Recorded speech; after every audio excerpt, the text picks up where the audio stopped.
जय हिंद साथियों, मैं अंकित कुमार यादव आप सभी का स्वागत करता हूं सृष्टि ज्ञान केंद्र में। आज मेरी पहली क्लास है कक्षा 11वीं की और ये राजनीति की क्लास है और इसमें मैं आज चल रहा हूं इन्हें पढ़ाने अध्याय 1 और अध्याय का नाम है संविधान क्यों और कैसे।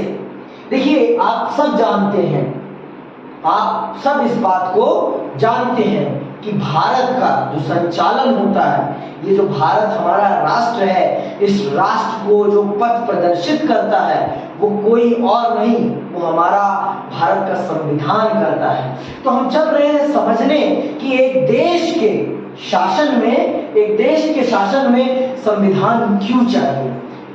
ये जो चैप्टर का नाम ही आपको बताने का प्रयास कर रहा है कि इस चैप्टर का क्या अर्थ है आपकी शिक्षा में। जैसा क्या लिखा है, संविधान क्यों और कैसे।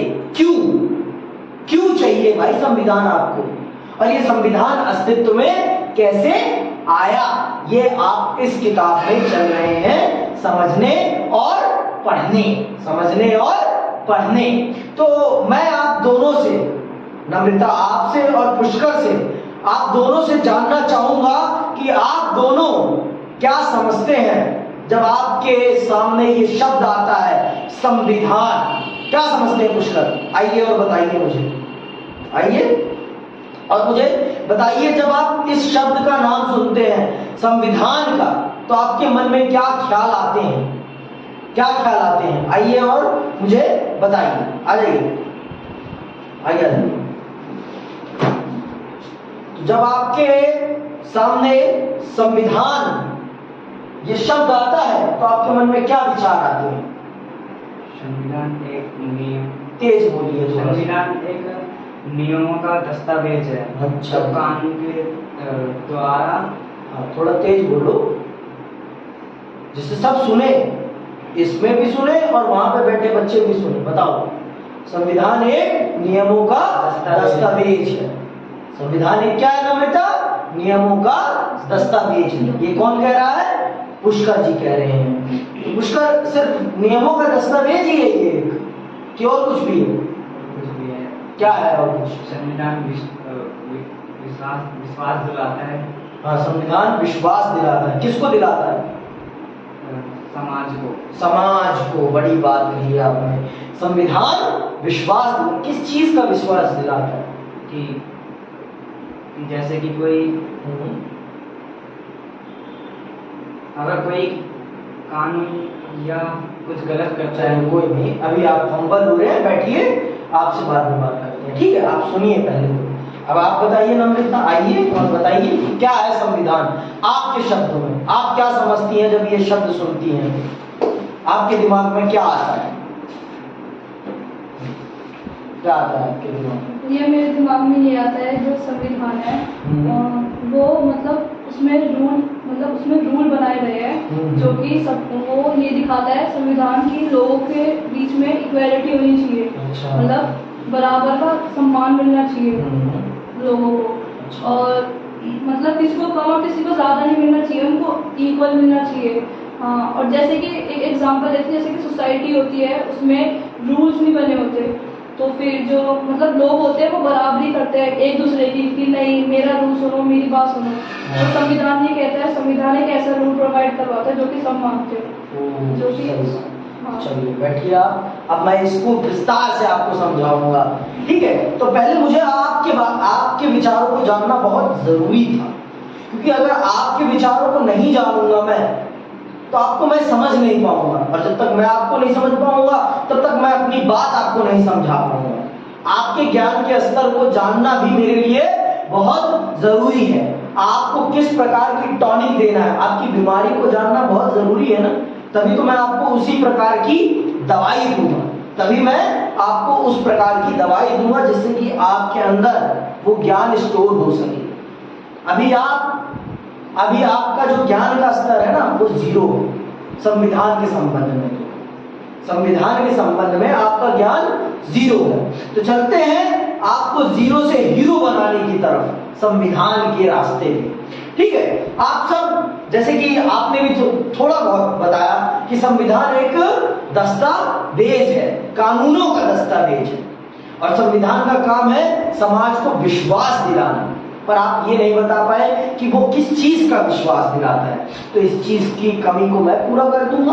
आपने भी जैसे कहा कि संविधान हम समाज में एक ऐसी स्थिति का निर्माण करता है जो कि हमारे बीच में आपसी द्वंद्व को खत्म करता है और हम सबको एक जैसे नियमों का पालन करने के लिए प्रेरित करता है।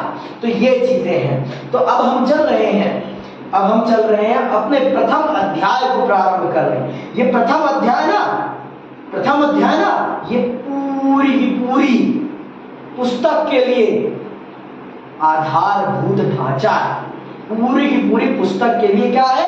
आधारभूत ढांचा है। अगर आप इस चैप्टर को बेहतरीन तरीके से पढ़ लेंगे, समझ लेंगे, तो आप पूरी की पूरी किताब को बेहतरीन तरीके से समझ पाएंगे। देखो, एक देश होता है और किसी भी देश को चलाने के लिए ना कुछ नियम कानून बनाने बहुत जरूरी होते हैं। जैसे कि एक स्कूल को भी चलाने के लिए कुछ नियम कानून होते हैं। बिना नियम कानून के स्कूल भी नहीं चलता। तो यहाँ तो देश की बात आ रही है, देश में तो बहुत सारे लोग हैं। जहाँ स्कूल में 500,000 बच्चे हैं, वहां देश में तो इसका 200 गुना है, उससे भी ज्यादा हो सकता है। 200 या 1000 गुना या 10,000 गुना भी हो सकता है। हमारे देश में तो आप मत ही पूछिए, जनसंख्या तो हमारे देश की आप सबको ही पता है 1400 करोड़। ठीक है, गलत भी हो सकता है, मुझे जनसंख्या का उतना अनुपात अभी सही रूप में पता नहीं है, लेकिन हमारे देश की जनसंख्या आज के समय में विश्व की सबसे अधिकतम जनसंख्या वाला राष्ट्र बन चुका है हमारा भारत आज के समय सबसे। तो इतनी बड़ी जनसंख्या के देश को चलाने के लिए, इतनी बड़ी जनसंख्या वाले देश को चलाने के लिए कुछ ना कुछ नियम कानून बनाने बहुत जरूरी है। अगर हम नियम कानून नहीं बनाएंगे तो देश के लोगों में आपसी द्वंद्व हो जाएगा, आपसी मुठभेड़ हो जाएगी। इसी मुठभेड़, इसी द्वंद्व, इस सबको दूर करने के लिए हमारे देश के निर्माताओं ने बहुत ही दूरदर्शिता दिखाते हुए हमारे देश के लिए एक संविधान का निर्माण किया। और अभी आप उसी चीज को चल रहे हैं समझने कि संविधान आपको क्यों चाहिए। तो जैसे कि मैंने आपको बताया कि आपका देश सबसे ज्यादा विविधता वाला देश है, सबसे ज्यादा जनसंख्या वाला देश है। आपके देश में सबसे ज्यादा भाषाएं बोली जाती हैं, सबसे ज्यादा संस्कृतियां हैं, सबसे ज्यादा त्योहार मनाए जाते हैं और बहुत ही ज्यादा विविधता है।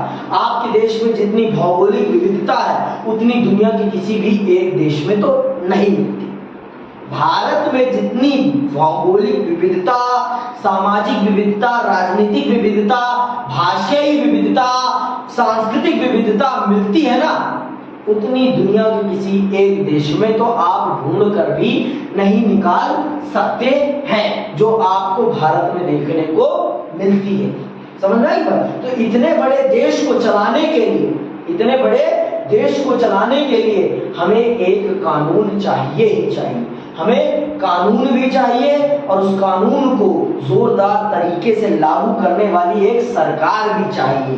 तो उसी चीज को ध्यान में रखते हुए हमारे देश को जब आजादी मिली अंग्रेजी शासन काल से, हमारे देश को जब आजादी मिली अंग्रेजी शासन काल से, तो हमने देखा और समझा जो उस समय के आधुनिक देश थे, वो जो आधुनिक देश बने थे, उन सभी ने अपने लिए एक संविधान गढ़ा था और वो अपने देश को उस संविधान के अनुसार चला रहे थे। तो हमने भी कहा कि हम भी अपने देश को एक ऐसा ही रास्ता प्रदान करेंगे जिसमें किसी एक व्यक्ति का शासन नहीं होगा, वहां पर देश के जनता का शासन होगा। और देश की जनता का शासन किस प्रकार से होगा, ये सब तय करेगा हमारे देश का एक संविधान, हमारे देश का एक संविधान। तो हमारे देश के राष्ट्र निर्माताओं ने हमारे देश के लिए एक संविधान का निर्माण किया और हमें एक सुनहरा भविष्य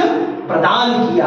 आज जो आप शिक्षा प्राप्त कर रहे हैं, आप जो आज एक दूसरे के साथ हंस बोल पा रहे हैं, इन सब को, ये जो आपको अधिकार मिले हैं, ये सब के सब चीजें आपको इसी से मिले हुए हैं।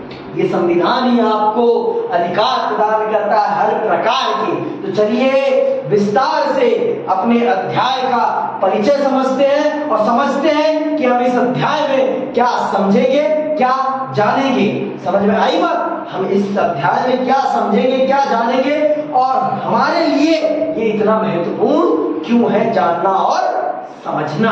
हमारे लिए ये इतना महत्वपूर्ण क्यों है जानना और समझना इस चैप्टर को। तो आइए पढ़ते हैं एक एक शब्द को और समझते हैं कि हम इस अध्याय में, इस पुस्तक में क्या पढ़ने चल रहे हैं। इस पुस्तक में हम क्या पढ़ने चल रहे हैं। आप दोनों से मैं कह रहा हूं कि अपने आप को अगर अच्छी जगह पर लेके चलना है तो हारना मत सीखो।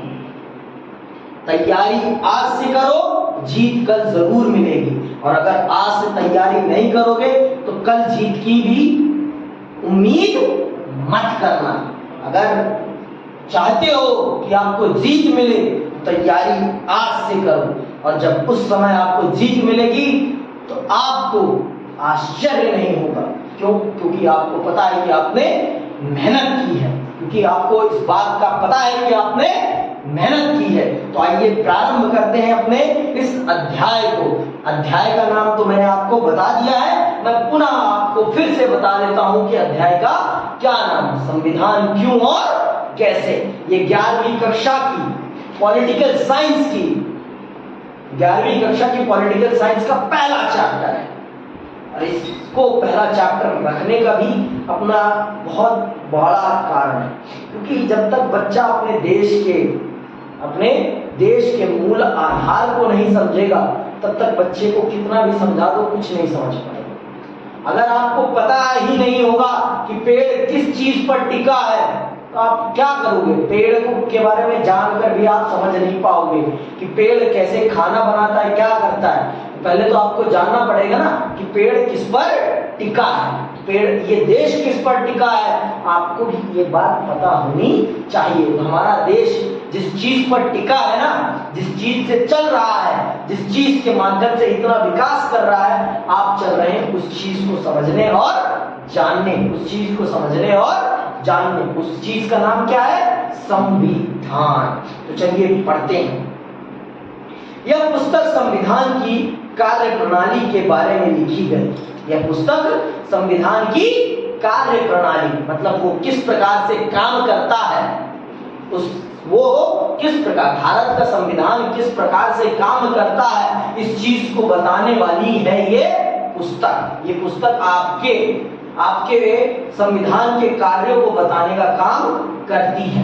ये पुस्तक आपके संविधान के कामों को बताने का काम करती है कि आपका संविधान आपके लिए किस किस प्रकार के काम करता है, आपका संविधान आपके लिए किस किस प्रकार का काम करता है। तो सुनिएगा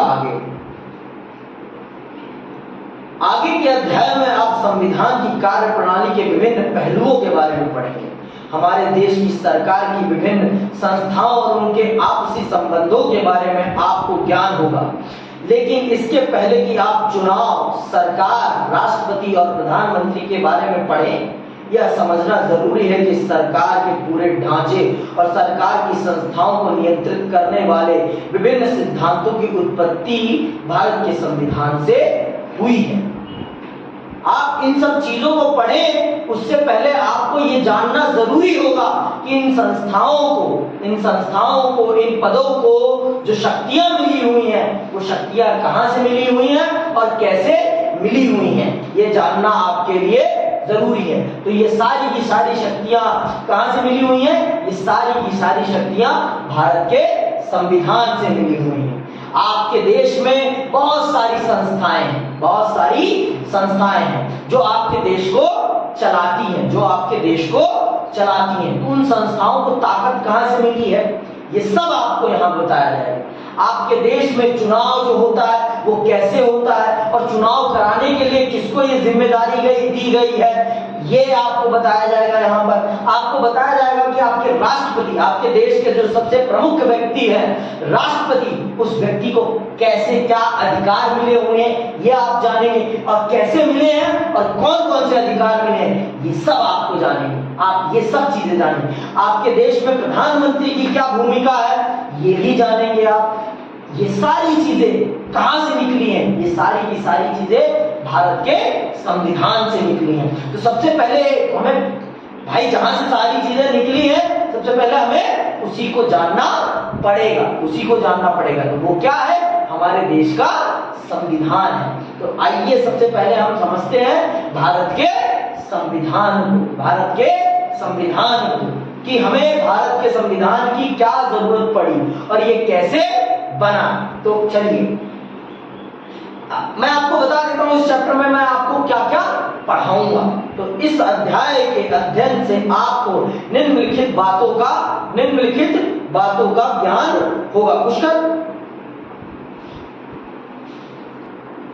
ठीक है। तो हम यहाँ पर क्या क्या पढ़ेंगे, हम यहाँ पढ़ेंगे कि संविधान किसे कहते हैं। पहला क्या समझेंगे कि संविधान किसे कहते हैं। दूसरा क्या समझेंगे, संविधान समाज को क्या देता है। देखो भाई, जब तक हमें किसी भी चीज से कुछ मिलता नहीं है ना, तब तक हमारे जीवन में उसका कोई महत्व नहीं होता। हम पानी भी तब पीते हैं जब हमें प्यास लगती है, बेवजह हम पानी नहीं पीते। तो पानी से भी हमें कुछ मिल रहा है तभी हम पानी को महत्व देते हैं। इंसान का ये स्वभाव है, इंसान उसी चीज को महत्व प्रदान करता है जिससे उसे कुछ मिलता है, जिससे उसे कुछ मिलता है। जिस चीज से उसे कुछ मिलता नहीं है ना, इंसान उस चीज की कद्र नहीं करता। जैसे आज के समय में मैं आपको एक उदाहरण देता हूं। आज के समय में आपको कौन सा पशु सड़कों पे सबसे ज्यादा आवारा दिखाई पड़ता है, सबसे ज्यादा बताओ? कुत्ता, चलो कुत्ता, और कोई पशु जो पालतू पशु था पहले, आज के समय में वो आवारा पशु बन गया।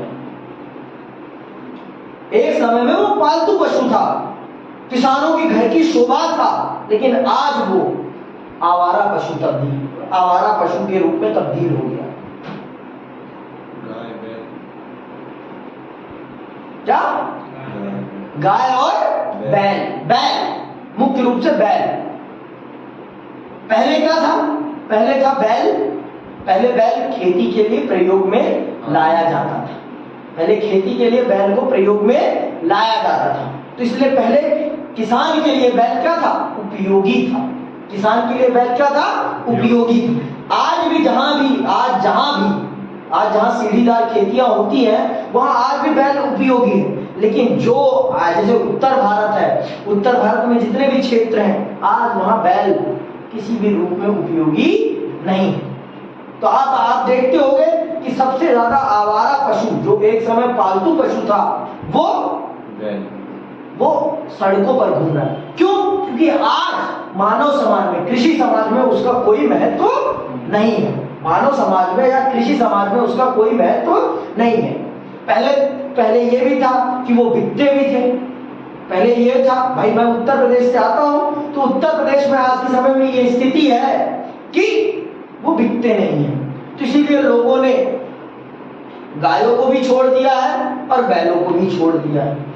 इंसान उसी चीज की कद्र करता है जिस चीज का उसके जीवन में महत्व हो। जिस चीज का उसके जीवन में महत्व नहीं होता, इंसान उस चीज की कभी कद्र नहीं करता। ये बात जान लो। तो अगर आपको अपनी कद्र बनानी है तो आपको अपना महत्व विकसित करना पड़ेगा। आपको अगर कद्र बनानी है अपनी किसी के जीवन में या किसी के नजरों में, तो अपना महत्व विकसित करना पड़ेगा। आपको अपना महत्व विकसित करना पड़ेगा। अब भैया देखो, जब तक आप 12वीं में हो तब तक आपके लिए स्कूल क्या है? आवश्यक है, महत्वपूर्ण है। लेकिन जैसे 12वीं खत्म होती है आप स्कूल जाते हो फिर? क्यों नहीं जाते भाई? क्योंकि उसका महत्व अब आपके जीवन से खत्म। तो इसी प्रकार से संविधान ने भी आपके जीवन में अपना एक अलग महत्व बनाया हुआ है।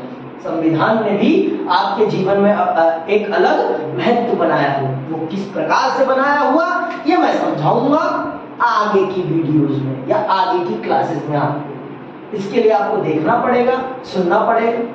बिना देखे सुने आप नहीं समझ पाएंगे कि संविधान ने आपके जीवन में किस प्रकार से अपना महत्व बनाया हुआ है, जिस कारण से आप उसका इतना सम्मान करते हैं।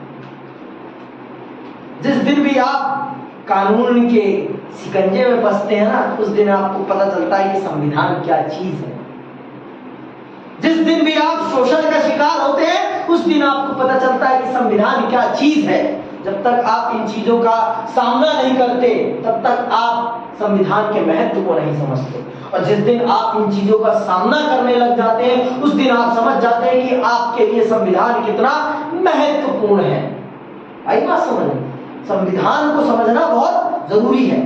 तो मैंने आपको बताया ना, संविधान ने आपके जीवन में एक बहुत बड़ा स्थान बना रखा है, तभी आप उसे इतनी कद्र देते हैं, तभी आप उसे इतनी कद्र देते हैं। आप कभी भी टीवी डिबेट्स सुनते हो तो बहुत से लोग कहते हैं हमारे संविधान में ये बात नहीं लिखी हुई है और हमारा देश किसी व्यक्ति के अनुसार नहीं, संविधान के अनुसार चलता है। आपने ये बातें भी